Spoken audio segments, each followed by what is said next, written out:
안녕하세요. 반갑고 감사합니다. 우리 아메리카 센트럴 유니버시티 생활 선교사 프로그램에 오신 우리 예비 선교사님들 반갑습니다. 저는 이제 김재율 목사인지 아시죠? 원래 성경 개요, 성경 개론 이렇게 하는 이 시간인데요. 홍석배 목사님 이렇게 하시기로 하셨는데 사정상 여의치 못해서 이번 학기는 본의 아니게 세 과목을 다 제가 하게 되겠습니다. 저희들이 개강 예배하면서 들려드렸던 말씀 기억나시죠? 오픈 강의할 때 그 말씀이 사실은 오늘 지금 어떻게 보면 이 성경 개론의 핵심이다 이렇게 보시면 돼요. 그러니까 다른 말로 하면 제가 사실은 성경 파노라마라고 하는 책의 내용들로 이렇게 주로 가겠지만 그래도 이제 제가 받은 게 있잖아요. 하나님께로부터 이제 거의 40년 이렇게 사역하면서 이제 받은 거 있습니다. 그래서 그걸 좀 다시 한번 나누고 싶네요. 개강 예배에 참석하지 못한 우리 권사님도 계신 걸로 알고 있어서 그래서 이제 우리 말씀이라고 하면 우리 기독교에서는 이제 네 가지 개념이 있다. 이제 이 말씀을 제가 드렸습니다. 어떻게 네 가지냐면요. 구약 39권, 신약 27권 이제 이 성경 기록된 말씀으로의 말씀 개념이 이제 있는 거고요. 기독교에서 말하는 이제 말씀 얘기하는 거예요. 그런가 하면 실제로 이제 사복음서에 나타난 대로 또 그 이후에도 물론 나타나셨지만 예수님이 오신 말씀으로서 존재합니다. 오신 말씀으로서의 예수 그리스도 그분의 삶과 가르침 그게 이제 말씀이죠.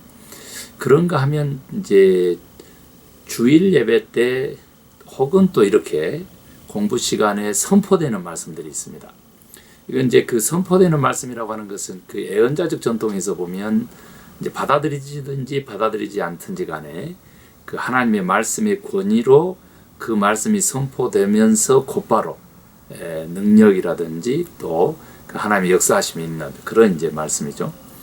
그리고 난 다음에 이제 마지막 그러니까 기록된 말씀도 66권도 성경도 또 그리고 오신 말씀으로서의 예수 그리스도의 그분의 삶과 가르침도 또 그리고 7일에 한 번 주일마다 예배 때 선포되는 그 말씀 혹은 또 이렇게 주중에도 공부하는 저희들 같이 이렇게 선포되는 말씀도 사실은 이 마지막 말씀 개념을 향해져 있다. 이제 이렇게 보는 것이 저의 이제 이렇게 말씀에 대한 정말 개념입니다. 그래서 저의 것이라고 이제 이렇게 받아들이지 마시고 제가 원하는 것은 하나님이 진짜 이 시대에 원하시는 말씀 개념이다 이렇게 보시면 되겠습니다. 제가 이제 받아서 이제 이렇게 선포하는 거죠. 주창하는 건데 실현되는 말씀이 있습니다. 우리 성도님들의 삶 가운데서 순종 그리고 실천을 통해서 하나님의 역사하심이 나타나는 그래서 성도님들에게는 기적이 되고 능력이 되고 축복이 되는 실현되는 말씀이 있습니다. 그 말씀의 시대에 우리가 와 있기 때문에 우리 선교사도 라이프 미셔널이다 이렇게 얘기합니다. 그러니까 삶의 생활의 선교사 이렇게 지금 표현하거든요. 그러니까 이제 제가 이제 생활 선교사라고 하는 그 개념은 나중에 선교학 할 때 좀 배우도록 하고요. 조금 더 집중해서 이제 성서 개론 쪽으로 이렇게 가볼게요. 그래서 이 네 가지 말씀 개념 중에서 우리 성도님들이 정말 그렇게 삶에서 순종하고 또 말씀 받은 대로 살아내려고 노력하는 그 삶의 현장에 실현되는 말씀을 향해서 다 있기 때문에 지금 우리 생활 선교사님들은 지금 현재 이렇게 실현되는 말씀의 주인공들이다 이렇게 보시면 되겠습니다. 그래서 기록된 말씀을 기초로 할 수밖에 없는 것이죠. 그 말씀에 이제 다 선포되는 말씀도 또 오신 말씀도 그리고 다 들어있죠.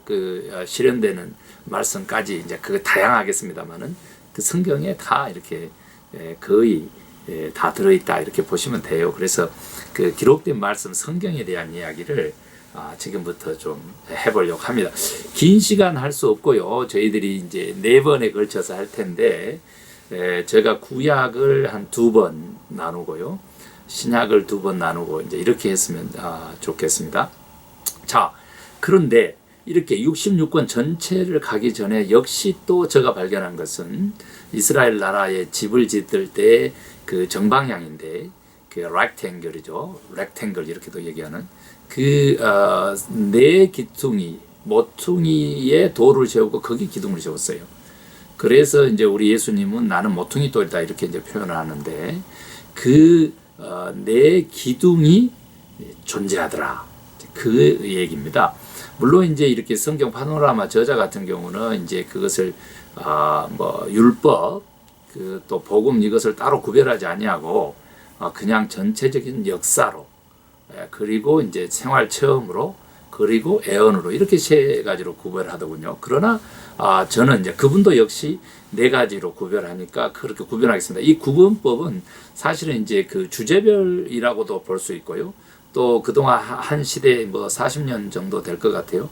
그 이상 될 수도 있어요. 그 문학 비평, 문서 비평으로 성경을 이해하는 그런 그 성서 신학적 그런 그 레슨에 힘입은 바도 또 크죠.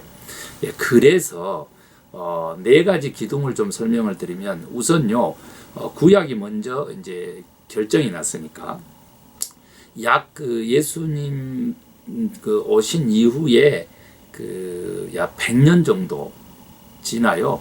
그러니까 1세기가 지나서 이제 드디어 결정 나는 거 카르타고에서 이제 결정 나죠. 39권이요.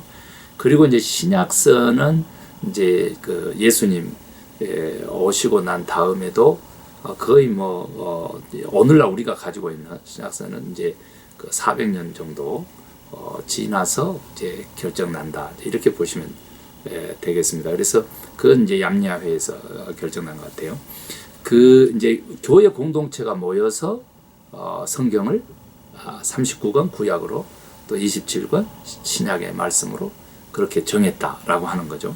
그래서 성경은 크게 이제 2개로 나누면 오래된 약속, 개약, 새로운 약속 이렇게 되죠. 오래된 약속의 주제는 뭐라 그랬어요? 내가 너희를 위하여 메시아를 보내겠다라고 하는 약속이고요. 이스라엘 백성들에게. 신약은 메시아가 오셨다. 누구든지 그를 믿으면 구원 얻는다. 이 약속이죠. 이 두 신약과 구약의 그 큰 줄거리 속에 다시 이제 구약으로 가서도 4가지 주제, 신약에서도 4가지 큰 기둥들이 있다는 거죠. 그래서 그것을 좀 설명을 해보려고 합니다. 제가 지금 옆에서 지금 음악 소리가 들리기 때문에 소리를 조금 좀 키워볼게요. 목소리를 좀 크게 할 수밖에 없습니다. 지금 상황이 그렇습니다. 그래서 그 먼저 구약의 39권도 4가지 주제 큰 기둥으로 나누는데 첫 번째가 율법입니다. 5권의 모세 오경에 해당되는 율법. 그 다음에 12권의 그 역사서가 있습니다. 12권의 역사. 그리고 다시 5권의 시가 있거든요. 시편, 시가서. 그리고 이제 17권에 해당되는 애언서가 있습니다. 이제 같은 맥락으로 신약도 똑같이 그렇게 돼요. 그래서 신약은 4권의 율법에 해당되는 복음서라고 하는 예수 그리스도에 관한 기록이 있습니다. 물론 이제 이것을 아까 말씀드렸던 그 3개로 나누신 분들은 다 역사로 나누기도 하죠. 그 다음에 이제 2번째 역사가 있습니다. 바로 그 사도행전이라고 하는 교회의 역사, 성령의 역사다. 이제 이렇게 보시면 돼요. 그리고는 21권의 편지가 그 시가서와 같은 개념으로 놓여 있고요. 그리고 마지막에 요한계시록이라는 애언서가 자리하게 됩니다. 그래서 구약도 신약도 사실은 이 4가지 기둥으로 다 요약되고 얘기될 수 있다. 이제 이게 저의 이제 뼈대를 세우고 그다음에 살을 붙이는 성경 그 이해 방법이죠. 다른 표현으로 하면요, 숲을 보고 그다음에 먼저 숲을 보고 그 다음에 나무를 봐라. 이런 그 뜻이 되겠습니다. 자, 그래서 오늘은 그래도 이 4가지 주제가 이 기둥이 또 그 또 4가지의 그런 그 분류가 또 의미하는 바는 뭐냐라고 하는 것이죠. 그거에 대해서 묵상을 하고, 그리고 오늘은 첫 시간이니만큼 그래도 구약에서 적어도 뭐 율법서까지는 갈까요? 아니면 구약 전체 이야기, 신약 전체 이야기까지 오늘 가도 괜찮을 것 같아요. 그리고 난 다음에 이제 다음 시간부터 구체적으로 그렇게 들어가면 좋을 듯 합니다. 그래서 다시 한번 좀 이렇게 우리가 네 가지 주제를 다시 요약하면, 이제 저가 받기는 너무 엄청나게 받았는데, 그러면 성경은 하나님의 자기 계시거든요. 성경을 한마디로 요약하라 그러면 하나님의 말씀, 이렇게 얘기할 수 있거든요. 그렇다고 한다면 바로 이 66권에 해당되는 이 전체 말씀이 네 가지 주제였다고 하면, 하나님의 자기 계시로서 뭔가 나에게 하나님이 자기를 나타내거나 또 대화를 시도한다면 뭔가 나에게 요구하실 것이다. 이 질문하는 것이 신학이니까요. 이 질문하는, 이 물음하는 그 생각에 그 답이 신학이니까, 우리가 지금 그 관점에서 성경을 이해를 해보면, 첫 번째가 이제 법이라는 건데, 저는 어떻게 들었냐면, 하나님께서 말씀하시기를, 이 말씀을 주시면서 자기를 계시하시면서 나는 법이다, 이렇게 말씀하신 거겠죠. 자기 계시니까. 그런데 오히려 반대로 저에게 물으시는 거죠. 네 삶에서 나 여호와, 나 삼위일체 하나님이 너 삶에서 법이냐라고 하는 거죠. 그 질문에 저는 yes, 하나님을 법으로 삼습니다. 내 삶의 이게 규정으로, 규칙으로, 룰로, 원칙으로 삼습니다. 이거 굉장히 중요하거든요. 그러니까 우리가 구원이라고 하는 것은 누가 주인이 되느냐, 이 주권의 문제거든요. 그러면은 그 삶의 주인 자리를 내가 차지하고 있느냐, 하나님이 차지하고 있느냐라고 하는 그 질문이다, 이렇게 보시면 되는 거예요. 그래서 사실은 이제 네 삶에 내가 진짜 주인이냐, 뭐 이런 표현도 되지만, 법이냐, 원칙이냐, 질서냐, 우선순위냐, 뭐 이런 거다, 이렇게 보시면 되겠어요. 그래서 제가 그 사실은 굉장히 좀 감동을 받죠. 감동을 받은 정도가 아니죠. 그렇게 이제 그러니까 성경을 이해할 때 있어서 이 네 가지 주제라고 하는 것은 이제 너무 중요하다, 이제 이렇게 보시면 돼요. 두 번째 이제 역사라 그랬잖아요. 그럼 역사는 그러면 어떻게 바뀔까요? 저는 이제 깜짝 놀란 게, 하나님이 음성 들려주시는데 네가 나의 역사다, 이렇게 하나님 말씀하시는 거예요. 반대로요. 그러니까 김재율이가, 아니면 생활선교사 여러분이 하나님의 역사다, 이렇게 음성을 들려주시니까 깜짝 놀라는 것이죠.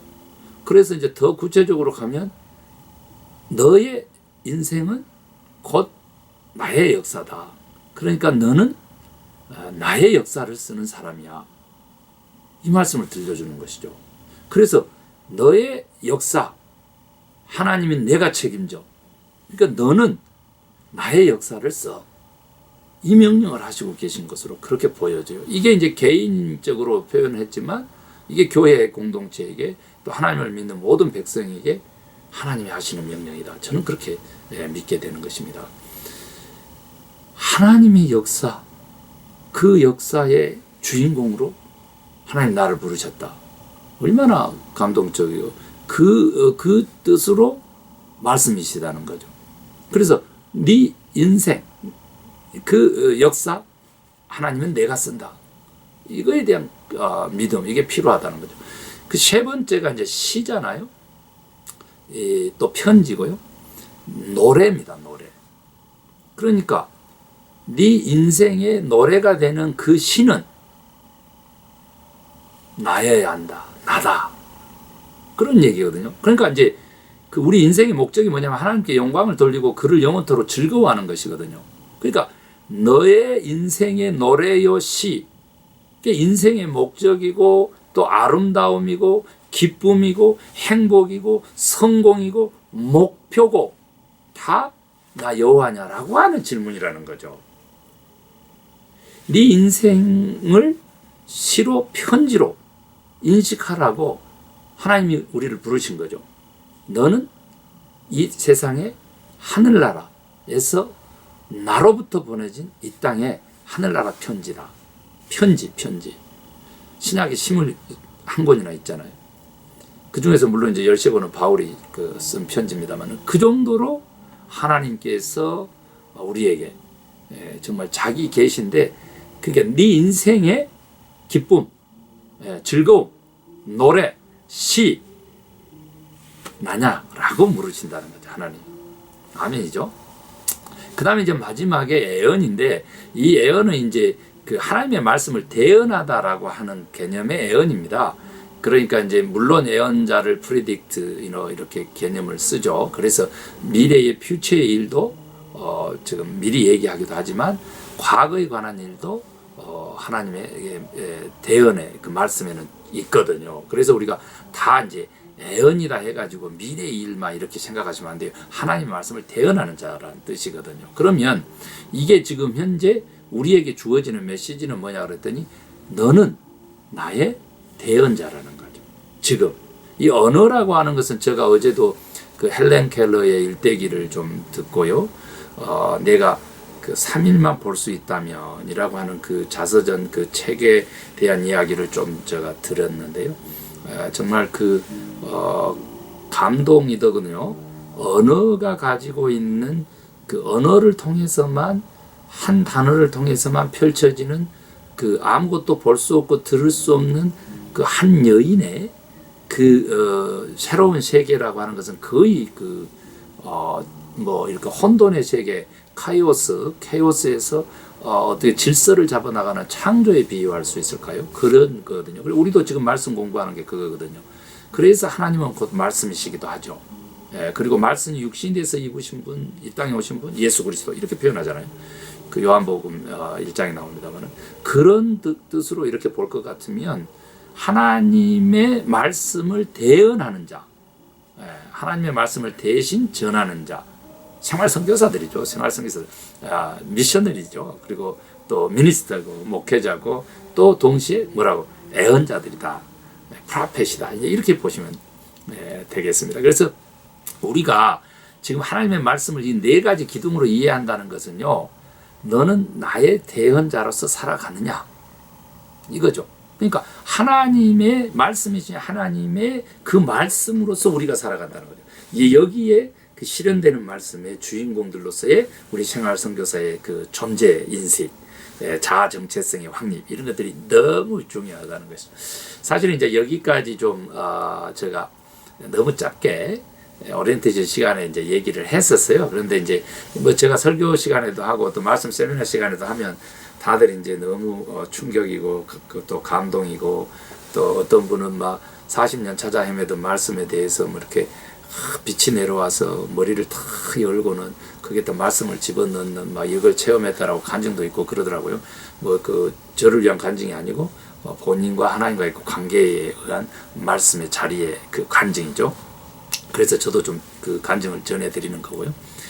그래서 이제 사실은 이 기둥 네 가지 기둥 그리고 하나님의 자기 계시로서의 하나님의 음성 듣고 우리는 답하는 거죠. 네 삶에 내가 역사냐, 네 삶에 내가 이제 법이냐. 내 중심적으로 이해하면 이제 그 말이죠. 네 삶에 내가 시고 노래냐, 편지냐. 너는 하늘나라 편지다. 그리고 너는 나의 대언자, 하늘나라의 대사다. 대사들로 살아라. 그거죠. 생활 선교사들. 그겁니다. 그래서 그러한 하나님의 커다란 그 음성, 그것을 듣고 항시 거기에 이제 응답하려고, 삶으로 대답하려고 하는 이제 저와 여러분. 이렇게 지금 되는 겁니다. 말씀을 우리가 배우는 목적도 그렇고요. 그래서 사실은 66권이 다 지금 이 네 가지 주제에 다 담기고 이제 해결이 나버렸어요. 그렇죠? 그러나 여러분 오늘 첫 시간이니까 너무 또 지루하게 하면 안 되지만 그래도 구약의 이야기식으로 풀어내는 구약 이야기 전체 39권 이야기, 오케이? 그리고 신약의 이야기로 풀어내는 27권의 이야기. 그 스토리를 좀 들려드리고 오늘 시간은 이제 마치도록 하겠고요. 이제 다음 주에는 구약 전체의 39권의 각 그 주제들을 살펴보는 거, 그걸로 좀 이렇게 우리가 의미를 가지면 좋을 것 같고, 그 다음에 이제 그 신구약 중간사도 좀 있고요. 그 다음에 이제 신약에 대한 것들이 있는데 그렇게 풀어 나가겠어요. 그래서 무슨 주제로 어떻게 달에 한 번씩 공부하는 건데 그렇게 하게 되는지 이제 알게 되겠죠. 자, 저희들이 이제 그 첫 번째요. 우리 구약 39권의 이야기를 제가 좀 이야기식으로 말 그대로 그러니까 한마디로 얘기하면 구약 39권의 그 한 단락으로 그냥 제가 한번 읽어드리려고 그래요. 그래서 그 한 소절 또 한 문장들이 사실 한 권을 담고 있기도 하고 열 몇 권을 한꺼번에 담고 있기도 하고 이런 재미난 이야기 해보겠습니다. 자, 하나님께서 세상을 창조하신 후에, 창세기입니다. 인간은 스스로 타락하고 말았다. 이겁니다. 그래서 하나님께서는 큰 홍수를 일으켜 인간을 심판하셨고 또 교만해진 인간들을 바벨탑에서 온 땅으로 흩으셨다. 이후에 아브라함과 여기가 이제 이제 홍수 바벨탑 이 사건까지 다 해서 이제 11장이 끝나고요. 창세기 12장에 이제 들어가겠죠. 이후에 아브라함과 이삭과 야곱은 히브리 민족의 조상이 되었다. 이렇게 하면서 창세기가 다 끝나겠죠. 애굽에서 큰 집단을 이룬 히브리 민족은 모세의 영도 아래 그곳을 빠져나왔다. 출애굽기죠. 그들은 40년 동안 광야를 유랑하며 배우고 시험을 당하고 벌을 받고 다시 배우다가 마침내 여호수아를 따라 약속의 땅으로 들어갔다. 원래 히브리 민족에게는 왕이 없었다.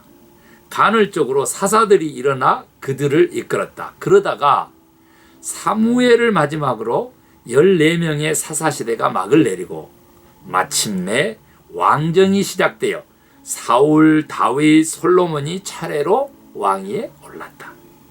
솔로몬이 죽은 뒤 히브리 민족은 남쪽 왕국 유다와 북쪽 왕국 이스라엘로 분열되었다. 분열왕국 시대입니다.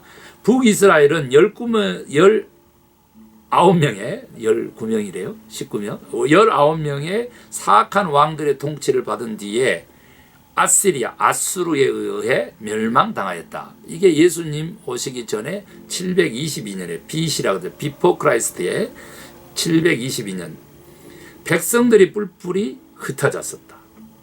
남유다는 20명의 왕들의 통치를 받은 다음에 바벨론에 의해 멸망당하여 비포 크라이스트 BC 586년 수많은 백성들이 바벨론 땅으로 잡혀갔다. 그런데 바사, 즉 페르시아가 바벨론을 정복하면서 남유다 백성들은 70년간의 바벨론 포로 생활을 끝내고 고향으로 돌아갈 수 있었다. 우리가 그 성경에서 한 세대는 40년으로 보거든요. 거의 두 세대죠. 이때 에스라와 느헤미야가 백성들을 이끌고 고향으로 귀환했고 바사의 왕비가 된 에스더는 적의 위협으로부터 동포를 구했다. 이게 이제 그 유명한 3대 이스라엘 절기 중에 하나인 부림절이죠. 그 하만의 흉계로부터 이제 이렇게 구해내는 장면이죠. 그리고 이때부터 침묵기, 신구약 이제 중간기라고 얘기하는 400년의 시간이 흐른 뒤 마침내 세례 요한과 예수님이 등장했다. 이겁니다. 이제 이게 구약에서부터 신구약 중간사까지 이렇게 다 이렇게 이야기로 지금 풀어냈습니다. 사실은 이제 신약 이야기까지 하고 구약 들어가고 신약 하려고 그러는데 우리 신약 갈 때 한 번 더 하는 것으로 이렇게 하죠. 신약 이야기는요. 그렇게 하고 구약을 한 번 더 하고 마치는 걸로 그렇게 하겠습니다. 이게 사실은 진도를 계속 나가는 것보다는요. 복습, 그러니까 잊어먹기 전에 반복하는 거, 이게 더 기억에 잘 남기 때문에 영어를 공부하는 방법도 그렇습니다. 그래서 제가 그 부분 때문에 한 번 더 들려드리겠어요. 구약 39권을 이 한 문단의 이야기로 풀어내겠습니다. 하나님께서 세상을 창조하신 후에 인간은 스스로 타락하고 말았다. 그래서 하나님께서는 큰 홍수를 일으켜 인간을 심판하셨고 또 교만해진 인간들을 바벨탑에서 온 땅으로 흩으셨다. 이후에 아브라함과 이삭과 야곱은 히브리 민족의 조상이 되었다. 애굽에서 큰 집단을 이룬 히브리 민족은 언제 그렇게 됐어요? 요셉 때 그렇게 됐죠. 애굽에서 큰 집단을 이룬 히브리 민족은 모세의 영도 아래 그곳을 빠져나왔다. 출애굽한 거죠. 그들은 40년 동안 광야를 유랑하며 배우고 시험을 당하고 벌을 받고 다시 배우다가 마침내 여호수아를 따라 약속의 땅으로 들어갔다. 원래 히브리 민족에게는 왕이 없었다. 간헐적으로 사사들이 일어나 그들을 이끌었다. 그러나 사무엘을 마지막으로 14명의 사사시대가 막을 내리고 마침내 왕정이 시작되어 사울, 다윗, 솔로몬이 차례로 왕위에 올랐다.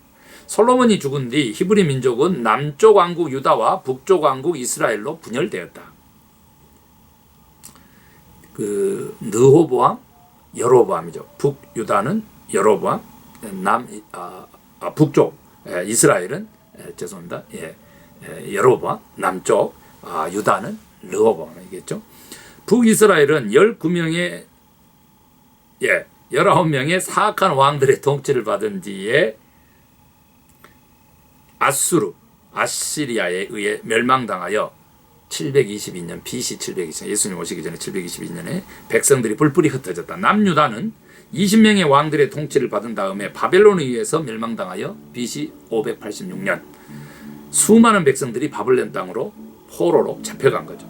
그런데 바르시아가 즉 페르시아가 바벨론을 정복하면서 남유다 백성들은 70년간의 바벨론 포로 생활을 끝내고 고향으로 돌아갈 수 있었다. 이때 느헤미야가 백성들을 이끌고 고향으로 귀환했고 바사의 왕비가 된 에스더는 적의 위험으로부터 동포를 구했다. 그리고 이때부터 침묵기, 신구약 중간기라 불리는 400년의 시간이 흐른 뒤 마침내 세례요한과 예수님이 등장한다. 이런 얘기입니다.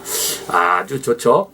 제가 오늘 여기까지만 해야지 또 구약의 그 주제 딱 얘기하고 그 다음에 이제 우리 신약 공부할 때 한 번 더 신약을 이야기로 풀어내는 거, 요약하는 거 그렇게 하겠습니다. 2번 들려드렸는데요. 여러분 이 동영상 좀 이렇게 자연스럽게 틀어놓고 계속 좀 들으십시오. 그러면 이제 성경 개요니까 거달기라는 거죠. 그래도 저는 이제 뼈대부터 세우고 그렇게 갔는데 우리 좀 이렇게 묵상도 하시고 이렇게 하시면 좋을 것 같아요. 여기 새로운 것은 뭐냐면 제가 그 말씀을 빼앗기지 않는 5가지 방법 이야기했잖아요. 읽기, 그 다음에 듣기, 그렇죠? 그리고 뭐라 그랬어요? 연구, 공부하기, 그 다음에 암송하기, 그리고 실천하기. 이렇게 제가 얘기를 했었습니다. 그런데 더 자세하게 분석해 놓은 거 제가 얘기를 좀 해볼게요. 이렇게 되는데 읽기를 하면은요 기억력이 10%밖에 안 된답니다. 이제 듣기 하면은 20%죠. 참고하면서 읽기는 30%고요. 보면서 듣기, 이건 50% 정도 됩니다. 저하고 지금 하고 있으니까 보면서 듣기인데 이제 구약 성경은 아직 펴지는 안 하셔도 되죠. 그 다음에 이제 공부하기, 이게 60% 돼요. 우리 지금 올리는 거죠, 지금 우리의 기억력을. 그리고 큰 소리로 읽기, 이게 이제 중요한데 제가 이제 그 영어 대학 가면서 큰 소리 영어 학습법을 이제 제가 사실은 이제 개발했는데 큰 소리로 소리 내서 읽는다는 거죠. 70% 기억합니다. 왜요? 귀로 듣게 되고 입으로 말하게 된 것을 내가 귀로 듣게 되는 거예요. 귀가 열려야 입이 열리니까 그렇게 되는 건데 뇌가 3번을 쓰여지게 됨으로써 그렇게 되는 거죠. 그 다음에 실행하기입니다. 실행하기는 90%. 제가 얘기했잖아요. 실현되는 말씀의 주인공들, 생활선교사들. 실행하기. 그리고 복습하며 암송하기까지 가면 100%다. 100%. 이렇게 나와 있습니다. 그래서 제가 그 5가지로 분류했는데 여기는 이렇게 이제 구체적으로 기억력을 중심으로 이렇게 또 해서 제가 공부하시라고 그 얘기까지 하고 마치겠습니다. 감사하고 또 뵙도록 하겠습니다. 너무 생활